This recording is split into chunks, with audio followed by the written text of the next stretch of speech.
Now we'll talk about contraception. What is the 100% effective contraception? It is the sexual abstinence. This is the 100% effective strategy if you do not want to get pregnant. Next, talking about the contraception, the available contraception, the most effective contraceptions are intrauterine devices and the implants. But there are some of the indications which we will need to be aware of whenever we are starting or considering any intrauterine devices. Remember, copper intrauterine device causes inflammation of the uterus. This inflammation is generally toxic to sperms and toxic to ova as well. This is how copper IUD works. Copper IUD can cause or is associated with heavy menstrual bleeding. There is another intrauterine device, that is levonorgestrel IUD. This levonorgestrel IUD is basically a reversible contraceptive, and this is also a long-acting contraceptive. What is the mechanism by which levonorgestrel IUD works? It basically thickens the cervical mucosa. Whenever there is thickening of the cervical mucosa, it blocks the entry of the sperm. It also causes or it also impairs the implantation. It thins the uterine lining and then it decreases the menstrual bleeding. This is how the levonorgestrel containing IUD works. What is the most common side effect of levonorgestrel IUD? It is the amenorrhea that patient develops, because over time the thinning of the uterus develops. So amenorrhea is one of the most important side effect of levonorgestrel. Remember, if the patient has got heavy menstrual bleeding, you will have to consider levonorgestrel IUD as one of the contraceptive options. But this patient who has got menstrual bleeding basically needs to be having a explanation. I mean, if you want to use levonorgestrel in a patient who has got heavy menstrual bleeding, there must be a cause identified, because levonorgestrel is usually contraindicated in unexplained bleeding or unexplained vaginal bleeding. They are contraindicated. Next, we talk about medroxyprogesterone. Medroxyprogesterone is usually given every 3 months, and what is the most important side effect? It is the weight gain. Weight gain is the most common side effect of medroxyprogesterone. Remember, before using the combined oral contraceptive pills, you will have to check the blood pressure. Make sure that copper IUD is contraindicated in patients who have got increased abdomen, increased bleeding or cramping. It is the levonorgestrel IUD that must be used if the patient has got heavy menstrual bleeding. Postpartum for more than 6 weeks for estrogen methods needs to be considered. Next, we talk about OCP profile. OCP profile is one most important question that the examiner can ask. What is the takeaway point we learned yesterday? Female with migraine. I will have to remember that OCPs are contraindicated. What are the benefits of OCPs? Whenever we talk about the OCP profile, we talk about benefits, the side effects, the contraindications, and relative contraindications as well. If oral contraceptive pill is used, it is basically used for pregnancy prevention. It is used for endometrial and ovarian cancer risk reduction as well. Sometimes we can also use it for PCOS or anovulation or dysmenorrhea, and for the treatment of hyperandrogenism as well, which is rarely asked. Please do remember that pregnancy, ovarian cancer, endometrial cancer, and menstrual regulation, we will have to use the OCPs. What are the side effects of OCPs? It is the bleeding that can happen. The patient can develop breast tenderness. The patient can develop hypertension. That is why we will have to check blood pressure before starting an OCP. Remember, venous thromboembolic disorders, DVTs, TIAs, stroke, or can happen because of the OCPs. There can be increased risk of cervical cancer. The most important thing is there can be formation of hepatic adenomas in female patients who are on OCPs. There can be increased triglycerides level because of the estrogen. All these can happen. What are the contraindications of OCPs? Remember, first most important contraindication as a neurologist, my most important thing is migraine with aura. This is an absolute contraindication for an oral contraceptive pill.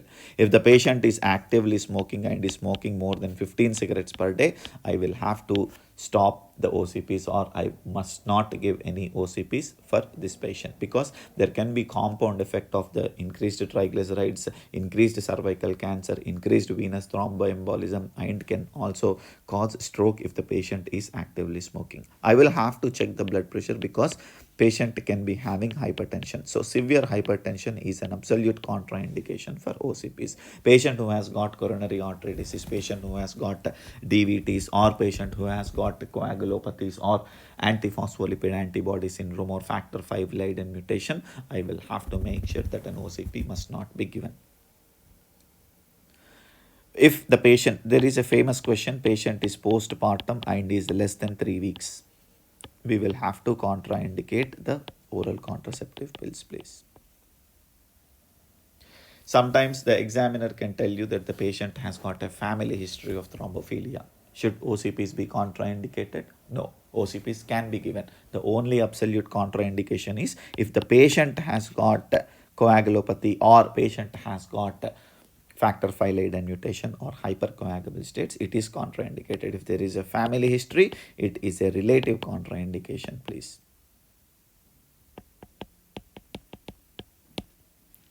All right.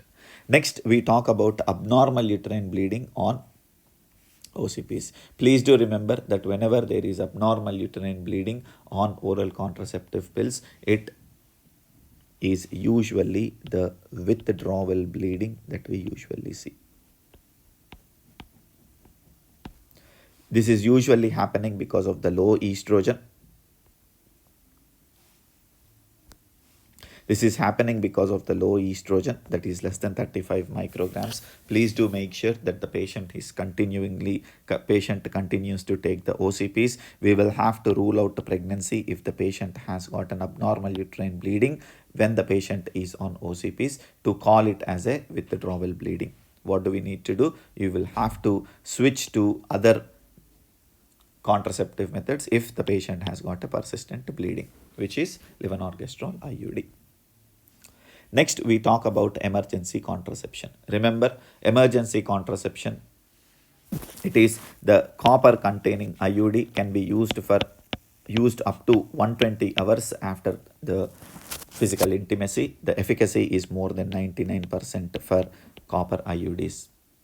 What are the contraindications for copper IUDs? We already discussed that patient who has got heavy menstrual bleeding, copper IUDs needs to be contraindicated. If there is an infection, please do not give copper IUDs. If the patient has got any Wilson's disease, or if the patient has got increased copper content in the body, do not give copper containing IUDs. If the patient has undergone a recent organ transplant, or if the patient has got a transplant failure, do not give copper IUDs, which is rarely asked, but I want you to remember heavy menstrual bleeding, infections and acute pelvic infections, or this thing, you will have to not give copper containing IUDs. Next, we talk about ulipristal. Ulipristal is one most important medication which can be used up to 120 hours, and the efficacy is 98 to 99%, and there are no contraindications for this pill. Next, we talk about levonorgestrel. If the patient has got heavy menstrual bleeding, we can use levonorgestrel. It can be used up to 72 hours. Remember, the efficacy of levonorgestrel is much less compared to ulipristal. It is up to 60 to 90% or 60 to 95% the efficacy is for levonorgestrel, but it is 98 to 99% the efficacy of ulipristal is. Next, the most important emergency contraceptive pill is OCPs, which has got less efficacy up to 90%, but it usually ranges from 40 to 90%.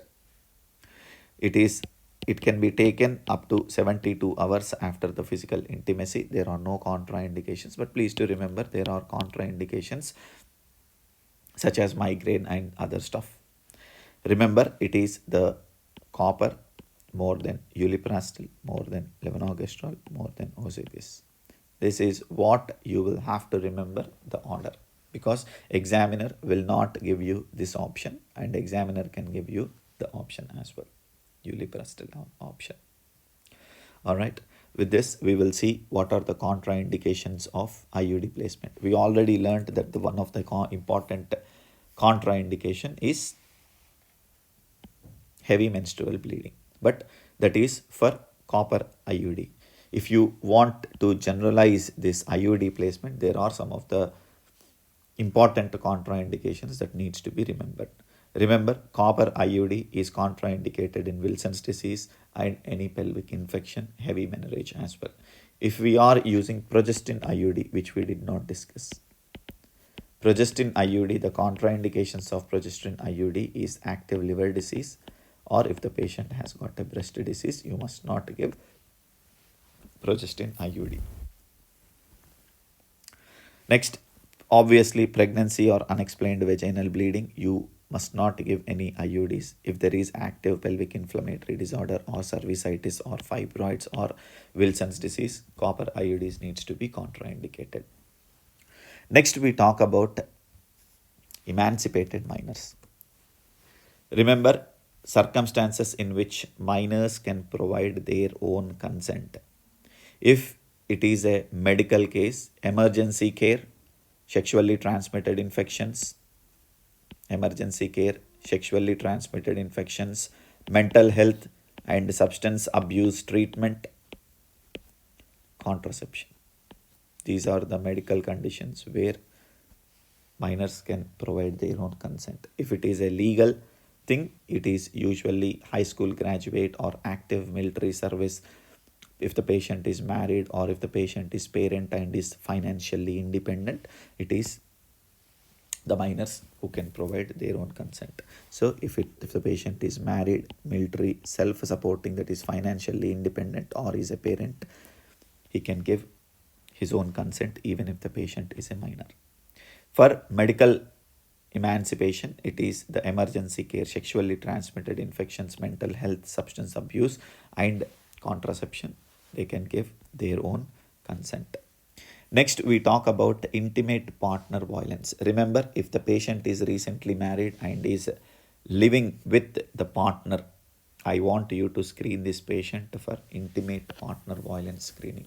Remember, all women of childbearing age must be screened for intimate partner violence. This is one thing you will have to remember.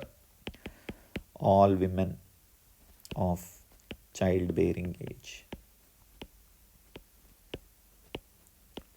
All reproductive age women, very good, and safe and hits questionnaire are usually done for intimate partner violence screening.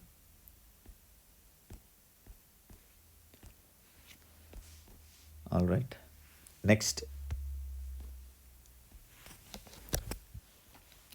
we'll see the next topic.